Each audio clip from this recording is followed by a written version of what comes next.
14 जुलाई आषाढ़ की अष्टमी तिथि।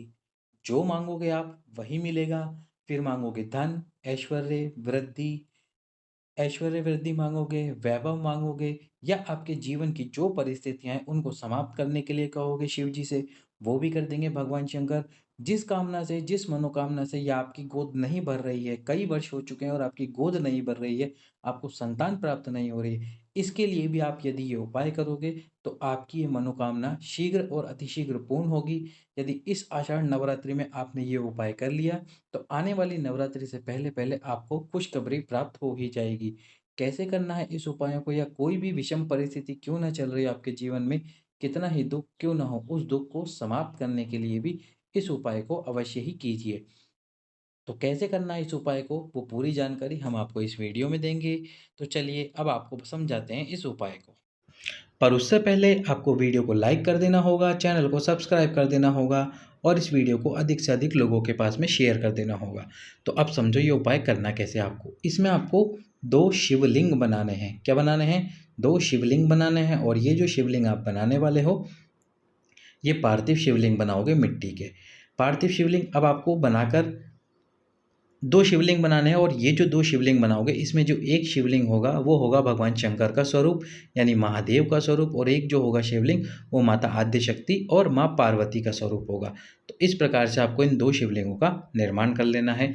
अब इन 2 शिवलिंगों का निर्माण करके आपको पूजा करनी कहाँ पर है?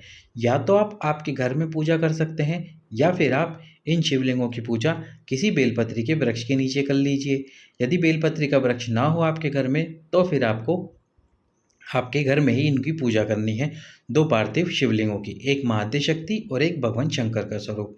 अब यदि आप ये 2 पार्थिव शिवलिंग ना बना सके तो एक काम कीजिए, यदि आपके घर में बेलपत्री का वृक्ष है तो उस वृक्ष के नीचे वहाँ की मिट्टी को उठाकर, जैसा कि आप ये स्क्रीन पर देख रहे हो, इस प्रकार से मिट्टी को उठाकर एक लिंग की आकृति का निर्माण करना है और एक और लिंग बनाना है इसी प्रकार मिट्टी उठाकर। तो ये हो जाएगा भगवान शंकर महादेव का स्वरूप, ये हो जाएगा माँ पार्वती आद्य शक्ति का स्वरूप। इस प्रकार से निर्माण करना है। यदि आप ये शिवलिंग ना बना सके तो आपको फिर क्या करना होगा? इसी शिवलिंग के पास में थोड़ी सी मिट्टी उठाकर, जैसे हम गोला बनाते हैं, लड्डू बनाते हैं, उस प्रकार पिंड स्वरूप में, पिंडी स्वरूप में रख देना है।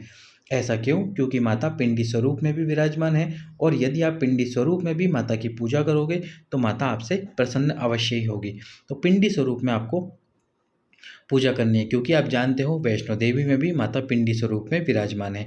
इस प्रकार से कर लेना है। अब आप कहो कि यदि हमारे घर पर बेलपत्री का वृक्ष ना हो तो हम क्या करें? तो आपके घर में यदि कोई बड़ा गमला हो, उस गमले में भी आप ऐसे ही उपाय कर सकते हैं। उस गमले की मिट्टी को उठाकर एक पार्थिव शिवलिंग बनाओ।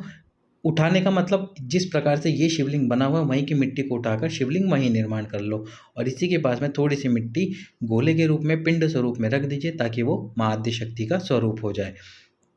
और इस बात का ध्यान रखना, तुलसी के क्यारे में, यानी जिस गमले में तुलसी का पौधा लगा हो उसमें आपको इस उपाय को बिल्कुल भी नहीं करना है। इस बात का ध्यान रखना, तुलसी के क्यारे में आपको इस उपाय को बिल्कुल नहीं करना है। अब इस प्रकार से आप ये उपाय कर सकते हो यदि पार्थिव शिवलिंग निर्माण नहीं कर सकते। अब आप बोलो हम पार्थिव शिवलिंग भी नहीं बना सकते, इस प्रकार से मिट्टी भी उठाकर शिवलिंग नहीं बना सकते, तो आपके घर पे जो शिवलिंग है, यदि 2 शिवलिंग विराजमान है तो उन 2 शिवलिंगों पे आप ये उपाय कर सकते हो। यदि एक शिवलिंग है तो उस शिवलिंग के पास में पिंडी स्वरूप में, माता पार्वती के स्वरूप में मिट्टी को रख लीजिए, ताकि आप उन दोनों की पूजा कर लें। अब ये पूजा करने के बाद में, जैसे अब मैंने आपको बता दिया कि यदि आप शिवलिंग नहीं बना सकते तो क्या क्या कर सकते हो। इस प्रकार से अब आपको उन दोनों पार्थिव शिवलिंगों की, या मिट्टी उठाकर जो आपने शिवलिंग बनाया उनकी पूजा करनी है। जैसे आप भगवान शंकर की पूजा करते हो, जल, दूध, पुष्प, बेलपत्र इत्यादि जो भी सामग्री आप समर्पित करते हो वो समर्पित कीजिए। इसके बाद में 9 लाल पुष्प, कितने पुष्प? 2, 9 लाल पुष्प और 5 सफ़ेद पुष्प। लाल पुष्प और सफ़ेद पुष्प का स्मरण कर लीजिए। लाल पुष्प एकदम लाल कलर के होने चाहिए। यदि गुलाब का पुष्प भी हो तो वो बिल्कुल लाल कलर का हो, जैसे कि हम आपको अभी दिखाते हैं। जैसे कि आप ये देख रहे हो, इस प्रकार से लाल कलर के पुष्प आपको ले लेने हैं। अब ये लाल कलर के पुष्प लेकर आपको उपाय करना है। लाल कलर के पुष्प ले लीजिए और 5 सफ़ेद पुष्प ले लीजिए। अब ये जो 9 लाल पुष्प हैं, इन 9 लाल पुष्पों को आपको माता पार्वती, माता आद्य शक्ति के स्वरूप, यानी कि जो पिंड स्वरूप है या आपने शिवलिंग का बनाया है, उस शिवलिंग के ऊपर समर्पित करने हैं और सारे के सारे पुष्प एक साथ करके समर्पित करने हैं।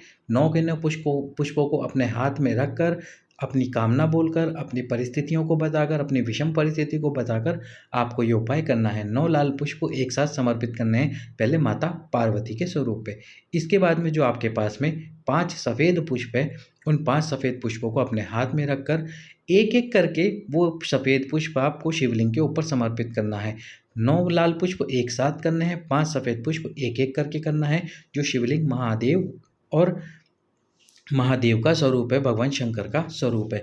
जब ये पुष्प आप समर्पित कर दो तो शिव जी के सम्मुख में, जिस शिवलिंग को शिव का स्वरूप माना है, उसके सम्मुख में घी का दीपक जिसमें गोल बाती लगी हुई हो, और माता पार्वती के सम्मुख में घी का दीपक जिसमें लंबी बात लगी हुई हो, दोनों प्रज्वलित करने हैं आपकी कामना करते हुए।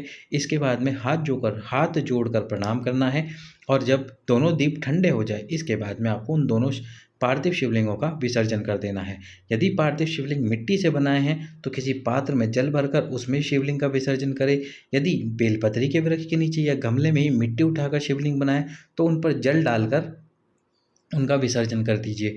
और यदि आपने ये कार्य नहीं किया, घर में जो शिवलिंग है उस शिवलिंग के ऊपर ये उपाय करा है, यानी घर में 2 शिवलिंग है उन पर उपाय करा है, या घर में 1 शिवलिंग है और साथ में आपने माता को पिंडी स्वरूप में विराजमान करके उपाय करा है, तो जो घर का शिवलिंग है उसको विसर्जन मत करना, उस पे से केवल फूल उठाना। यदि घर में 2 शिवलिंग है तो उन पे से केवल आपको फूल उठाने, शिवलिंग विसर्जित नहीं करना है। और यदि घर में 1 शिवलिंग है और पिंड स्वरूप आपने निर्माण करा है, पिंडी स्वरूप में माता को विराजमान करा है, तो उस पिंडी स्वरूप माता को विराजमान करा है उसको उठा लेना, और बाकी पुष्प उठाकर उनको या तो बहते हुए जल में या अपने घर में ही एक जल में पात्र भरकर उसमें डाल देना। थोड़ी देर बाद, 1 घंटे बाद, उस पात्र के जल को किसी भी वृक्ष के नीचे डाल देना। जिस भी कामना से आप ये उपाय करोगे, आपकी वो कामना निश्चित रूप से पूर्ण होगी। वीडियो को लाइक करके चैनल को सब्सक्राइब कर देना, और वीडियो को अधिक से अधिक लोगों के पास में शेयर भी कर देना। सभी भक्तों को श्री शिवाय नमस्तुभ्यम, हर हर महादेव, ओम नमः शिवाय, जय महाकाल।